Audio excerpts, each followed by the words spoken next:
महाराष्ट्र में जैसे कि जीएसटी लेकर काफी आंदोलन भी हुई है, उसी तरह कुछ दिन पूर्व भी जो है सोने चांदी के ऊपर जो जीएसटी लगा था उन्होंने भी काफी संघर्ष किया और काफी दिन दुकानें बंद रखे। उसी तरह गोंदिया की व्यापारी संगठन वो भी जो है कल से बंद करने वाली है कुछ मांग को लेकर, जीएसटी को लेकर। आइए जानेंगे किस प्रकार की उनकी बंद की मांग है, क्या क्या मांग है जानेंगे। क्या बोलेंगे, कल से आप लोगों ने कुछ निवेदन दिया हुआ है, चर्चा चल रही है कि बंद है, किस प्रकार का आप लोगों ने निवेदन दिया है, मतलब क्या देने वाले हैं? हम गोंदिया जिला व्यापारी चैरिटेबल एसोसिएशन को रिप्रेजेंट करते हैं, जिसका कि मैं जिला अध्यक्ष हूं। हमारी पैतृक संस्था जो है Maharashtra chamber of commerce and industry, उनके साथ में फेम, गोमा, केमिट, इन सभी संस्थाओं के द्वारा महाराष्ट्र राज्य कृति समिति, इसके द्वारा सरकार की विभिन्न त्रासदीदायक नीतियों के विरोध में गोंदिया की हमारी संस्था को आह्वान किया गया कि महाराष्ट्र में इन संस्थाओं के द्वारा बंद का आह्वान कल 27 अगस्त का किया गया है। गोंदिया जिला व्यापारी association Maharashtra chamber of commerce की प्रतिनिधि है, हम उनके साथ में संलग्न है एवं हमारे जिले के व्यापारियों की जो भी त्रासदी होती है, सरकार से जो भी हमें परेशानियां होती है, उसका निराकरण हमेशा गोंदिया जिला व्यापारी एसोसिएशन करता है। हमारी मांगे जो प्रमुख रूप से रखी गई है वह है वन नेशन वन टैक्स लागू किया जाए। जब सरकार के द्वारा जीएसटी लाई गई थी तो यह उन्होंने प्रॉमिस किया था कि वन नेशन वन टैक्स होगा, पूरे देश में एक टैक्स प्रणाली होगी, अन्य सभी टैक्स खत्म कर दिए जाएंगे, जो कि खत्म नहीं किए गए। हमारा निवेदन है कि वन नेशन वन टैक्स रखा जाए, पूरे देश में एक ही टैक्स लागू किया जाए। साथ ही कृषि उत्पन्न बाजार समिति के द्वारा दोहरा टैक्स लिया जाता है। जीएसटी लागू होने के पश्चात भी एक शेष टैक्स वसूला जाता है, यह शेष समाप्त किया जाए, यह भी निवेदन हम सरकार से कर रहे हैं। साथ में अनाज के ऊपर से जीएसटी खत्म हो जानी चाहिए। कृषि प्रधान देश भारत में खाद्य पदार्थ अनाज के ऊपर में किसी प्रकार से जीएसटी लागू नहीं होनी चाहिए। विद्युत दर की जो समस्या, बहुत भीषण समस्या महाराष्ट्र राज्य में है। महाराष्ट्र से पड़ोसी देशों में जो विद्युत दरें हैं उससे दुगनी और 3 गुनी विद्युत दरें महाराष्ट्र के व्यापारियों को भरना पड़ रहा है, जिसके कारण यहाँ के उद्योग पलायन होकर पड़ोसी राज्यों में जा रहे हैं। हम महाराष्ट्र सरकार से निवेदन कर रहे हैं कि यह विद्युत दरें हर जगह एक समान लागू होना चाहिए। इसमें भी वन नेशन वन टैक्स के हिसाब से हर जगह हर राज्य में समान विद्युत दरें लागू होना चाहिए। जब हम भारत के नागरिक हैं तो अलग अलग राज्यों में अलग अलग विद्युत दरें क्यों, ये भी बहुत बड़ा प्रश्न हमारा सरकार से है। साथ में एफएसएसआई जो कानून लागू होता है वह सिर्फ पैकेज्ड फूड जो होते हैं, जो वस्तुएं खाद्य पदार्थ पैक के रूप में बेची जाती है, केवल उस पर एफएसएसआई कानून लागू होना चाहिए। जो छोटे छोटे निर्माता होते हैं, मिठाइयों के निर्माता, विभिन्न होटल्स में जो खाद्य पदार्थ बनते हैं, उसके ऊपर में जीएसटी नहीं लगना चाहिए। साथ में मल्टीनेशनल कंपनियां, ऑनलाइन व्यापार, जिसने आज हमारे प्रमुख पुराने व्यापारियों का व्यापार चौपट कर दिया है, ऐसे ऑनलाइन वाले जिन्होंने ना स्टॉक रखना पड़ता है, ना उन्हें किसी प्रकार की सेवाएं देना पड़ता है, ना किसी से संबंध बनाना पड़ता है, ऐसे व्यवसायियों के द्वारा जो व्यापारी अपना स्टॉक रखते हैं, हर प्रकार से सुविधाएं देते हैं, उनका व्यापार चौपट होते जा रहा है। इन सब चीजों को लेकर महाराष्ट्र चैम्बर ऑफ कॉमर्स एवं महाराष्ट्र राज्य कृति समिति के द्वारा 27 अगस्त को बंद का आयोजन किया गया है। गोंदिया की हमारी संस्था इसका समर्थन कर रही है एवं गोंदिया जिला व्यापारी एसोसिएशन, इसने अपने गोंदिया जिले के सभी व्यापारियों से निवेदन किया है कि वे भी इस समर्थन में अपनी सभी संस्थाओं के द्वारा, अपने व्यापारियों के द्वारा इस समर्थन में हमारे साथ आए एवं कल 27 अगस्त को यह जो बंद है स्वैच्छिक बंद है, इस स्वैच्छिक बंद में शामिल होते हुए हम सुबह 10 बजे से दोपहर 2 बजे तक अपना व्यापार व्यवसाय बंद रखेंगे। जो भी संस्थाएं हमारे समर्थन में शामिल होती है, हमारे साथ आती है, वे भी अपना व्यापार बंद रखेंगे एवं दोपहर को 12:30 बजे हम सभी व्यापारी मिलकर यहाँ आकर जिलाधीश महोदय के माध्यम से मुख्यमंत्री को ज्ञापन सौंपेंगे एवं अपनी मांगे पूरी करवाने के लिए प्रतिबद्ध रहेंगे। ये बताइए, जीएसटी काफी लोग परेशान है इसमें। जीएसटी जैसे व्यापारी हो गया, काफी लोग भी परेशान है। हर चीज के ऊपर जीएसटी लगाने की सरकार की क्या नीति होगी, क्या लगता है आपको? सरकार की नीति, जीएसटी से देश को टैक्स मिलता है, ये बात कटु सत्य है, और उससे अर्थव्यवस्था भी चलती है, ये भी कटु सत्य है। लेकिन जीएसटी की जो दरें है, जैसे कपड़ा व्यवसाय पे कुछ कपड़ों पे 5% है तो कुछ पे 12% है, 12% अगर कपड़े, जीवनावश्यक वस्तुओं में कपड़ा एक इसेंशियल चीज है। मनुष्य अगर कपड़ा पहनता है तो उसकी वो जरूरत है, उस पे 12 टैक्स लगाना कहाँ तक जायज है। तो कुछ चीजें, कुछ जीन्स जैसे खाद्य पदार्थ, इन पे टैक्स लगाने की जरूरत ही नहीं है। जो कमर्शियल चीजें है, एसी, फ्रिज, पंखे, कूलर इत्यादि जो है, जो जीवनावश्यक नहीं है, उन पे टैक्स लगाए। उनसे 18% नहीं 28% वसूले, क्योंकि वो उनके खरीदार पैसे वाले रहते, सक्षम लोग रहते। तो जीएसटी की पॉलिसी का एक बार अवलोकन होना चाहिए।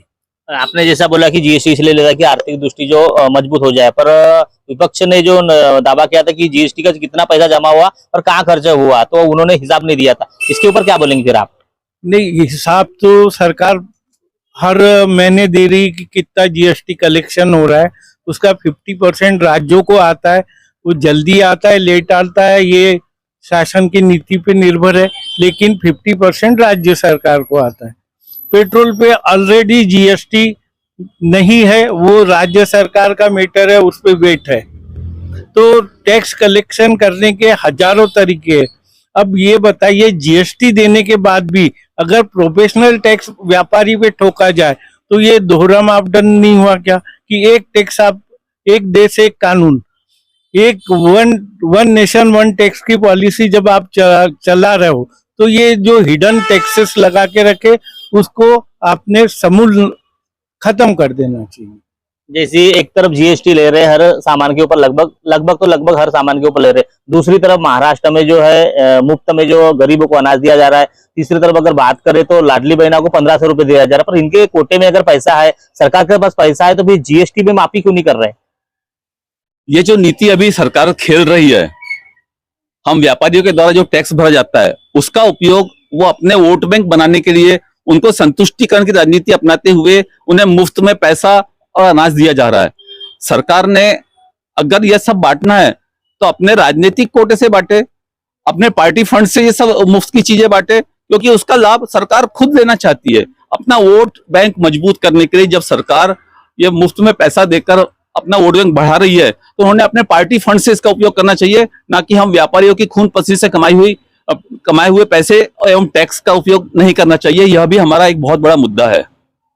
एक तरफ गरीबों को मुफ्त में जो है 5 किलो हर माह राशन दिया जा रहा है, दूसरी तरफ अगर बात करें तो महाराष्ट्र में लाडली बहनाओं को जो है 1500 रुपए बिना काम किए जो है हर बहनाओं को दिया जा रहा है। तीसरी तरफ अगर बात करें तो व्यापारी से जीएसटी लेकर और जो काफी जो और वसूला जा रहा है, इससे काफी व्यापारी वर्ग परेशान दिखाई दे रहा है। मतलब सरकार किस तरफ के निर्णय लेती है, किस प्रकार के नियम लागू करती है, सबसे बड़ा एक सवाल खड़ा किया जा रहा है। इसी को लेकर जो है कल जो है महाराष्ट्र लेवल पर जो है व्यापारी से जो संगठन है वो लगभग जो है दुकान अपनी स्व इच्छा से बंद करने की इन्होंने चेतावनी दी और कल जो जिलाधिकारी को निवेदन भी देने वाले हैं। किस प्रकार का बंद रहता है, किस प्रकार का आह्वान करते व्यापारी संगठन, ये देखने वाली बात होगी। क्या बोलेंगे? और मैं ये बोलना चाहता हूँ, व्यापारी स्वयं के लिए कभी बंद नहीं करता।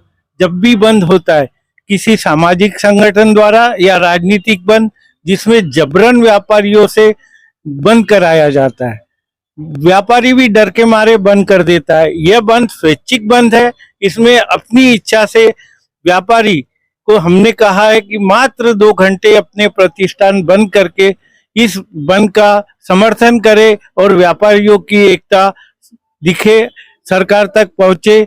बस यही हमारा निवेदन है। जितने भी दुकानदार है, जितने भी दुकान भाई है, उनको इन्होंने निवेदन किया है कि अपनी स्व इच्छा से बंद करें। ये पहली चेतावनी, कोई आपके ऊपर ना बंद का दबाव आएगा, ना कोई फाइन वसूला जाएगा, कुछ नहीं करेंगे। अपनी स्व इच्छा अगर होंगी तो बंद करना है, क्योंकि बंद इसलिए करना है कि जिस तरह जो जीएसटी लगाया जा रहा है कहीं ना कहीं व्यापारी वर्ग काफी परेशान दिखाई दे रहे हैं। इसीलिए कहीं ना कहीं इसका तोड़ निकालने के लिए सरकार को चेतावनी दी है कि ये अपनी स्व इच्छा से बंद करे। अगर स्व इच्छा से बंद करने के बावजूद भी सरकार नहीं जागती है तो आने वाले समय समय में निश्चित ही जो है कभी कई मतलब निरंतर बंद का ये चेतावनी दे सकते हैं, इनका ऐसा कहना है। क्योंकि जो जीएसटी लगा रहे हैं, जितनी जीएसटी लगाना चाहिए उतनी नहीं लगा रहे, काफी मात्रा में लगा रहे, बड़े पैमाने में लगा रहे। मतलब जो वस्तु पे जीएसटी नहीं होना चाहिए वो भी वस्तु पे जीएसटी लगाता है। व्यापारी कहीं ना कहीं काफी परेशान है, क्योंकि कस्टमर अगर आता है तो उनको हिसाब देना पड़ता है कि जीएसटी काय के ले रहे, खाने की वस्तु पे जीएसटी, कपड़े की वस्तु पे जीएसटी। इसलिए कहीं ना कहीं कस्टमर भी नाराज होते हैं, कभी न कहीं जो कस्टमर वापस जाते हैं। और दूसरी तरफ अगर बात करते हैं ऑनलाइन की जो सुविधा शासन प्रशासन जो चला रही है, कुछ व्यापारी लोग चला रहे हैं, उससे भी काफी जो व्यापारी के जो है धंधे है काफी कहीं ना कहीं नुकसान हुए, इसीलिए कहीं ना कहीं उनका भी विरोध कर रहे हैं। अब देखना है बाकी हुआ कि किस प्रकार का इनका आंदोलन रहता है, आने वाले समय में जीएसटी माफ होती है नहीं होती, या फिर इन्होंने जो चेतावनी दी है कि आने वाले समय में अगर इनकी मांगे पूरी नहीं हुई तो आने वाले समय में निरंतर बंद भी दुकानें रख सकते हैं। महेंद्र लारे, न्यूज प्रभात मीडिया, गोंदिया। बाजार समितीतील सेसची आकारणी, दुहेरी सेसची आकारणी, जीएसटी मधल्या वेगवेगळ्या समस्या, लीगल मेट्रोलॉजीच्या माध्यमातून आलेल्या समस्या, अशा विविध विषयावर महाराष्ट्र राज्य व्यापारी कृती समितीच्या माध्यमातून उद्या दिनांक 27 ऑगस्ट रोजी 1 दिवसाचा महाराष्ट्र व्यापार बंद जाहीर करण्यात आला होता। राज्यभरातील प्रत्येक जिल्ह्यातील प्रत्येक गावातील सर्व व्यापारी संघटनांनी अतिशय उत्स्फूर्तपणे या बंदला पाठिंबा देऊन व्यापारी एकतेचा अतिशय चांगला परिचय दिला। याबद्दल राज्यातील सर्व व्यापारी प्रतिनिधी, व्यापारी संघटना व त्यांचे पदाधिकारी यांना मी मनापासून सर्वप्रथम धन्यवाद देतो।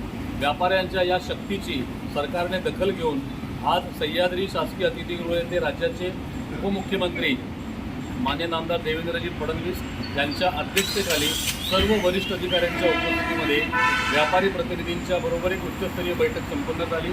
व्यापाऱ्यांचे सर्व प्रश्न सरकारने, विशेषतः उपमुख्यमंत्र्यांनी अतिशय सकारात्मकपणे समजून घेतले आणि त्यांनी व्यापाऱ्यांची भूमिका योग्य असल्याचे मान्य करून या सगळ्या विषयावर कायदेशीर निर्णय देण्यासाठी एक उच्चस्तरीय समिती गठीत केली असून त्यामध्ये व्यापारी प्रतिनिधींचा समावेश करण्यात आला आहे। या समितीला 1 महिन्याचा कालावधी देण्यात आला असून त्या 1 महिन्याच्या कालावधीमध्ये हा अहवाल आल्यानंतर सरकार त्याच्यावरचा पुढील सेस रद्द करण्यासंबंधी योग्य तो निर्णय घेणार आहे। एलबीटी आणि जीएसटी या बाकीच्या सर्व विषयावर, बांधकाम संबंधित विषयावर, लीज ट्रान्सफर संबंधी, मार्केट यार्डच्या विषयावर, या सर्व विषयावर आजच्या बैठकीत सविस्तर चर्चा झाली आणि बाकीच्या दोन्ही विषयावर सरकारने योग्य त्या समित्या गठीत केल्या आहेत आणि त्यामार्फत सुद्धा योग्य तो निर्णय घेतला जाईल। ही बैठक घडवून आणण्यासाठी राज्याचे उद्योगमंत्री नामदार उदयजी सामंत, पुण्याचे आमदार माधुरीताई मिसाळ, नियोजन आयोगाचे कार्याध्यक्ष आदरणीय राजेशी क्षीरसागर यांनी विशेष परिश्रम घेतले व व्यापाऱ्यांची भूमिका सरकारला समजावून सांगितली। आजच्या बैठकीला राज्याचे कौशल्य, रोजगार आणि उद्यमिता मंत्री मंगल प्रभात लोढा हे स्वतः उपस्थित होते। त्यांनीही व्यापाऱ्यांची बाजू अतिशय चांगल्या पद्धतीने सरकारसमोर मांडून व्यापाऱ्यांना न्याय देण्याचा प्रयत्न केला। या बैठकीपूर्वी राज्याचे मुख्यमंत्री नामदार एकनाथ शिंदे यांनी स्वतः मला दूरध्वनी करून सरकार व्यापाऱ्यांच्या पाठीशी असल्याची ग्वाही दिली व लवकरात लवकर याचा सकारात्मक निर्णय होईल तोपर्यंत व्यापाऱ्यांनी हा बंद मागे घ्यावा असं आवाहनही केलं।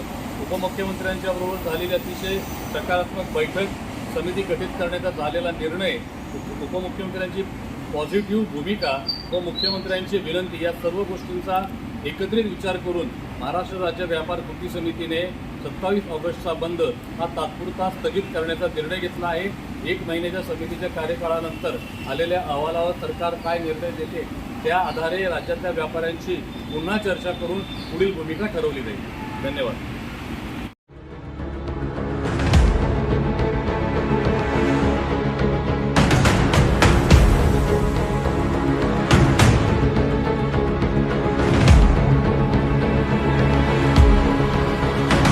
अब आपकी समस्या तूफान की तरह सरकार तक। न्यूज प्रभात मीडिया, न्यूज प्रभात मीडिया।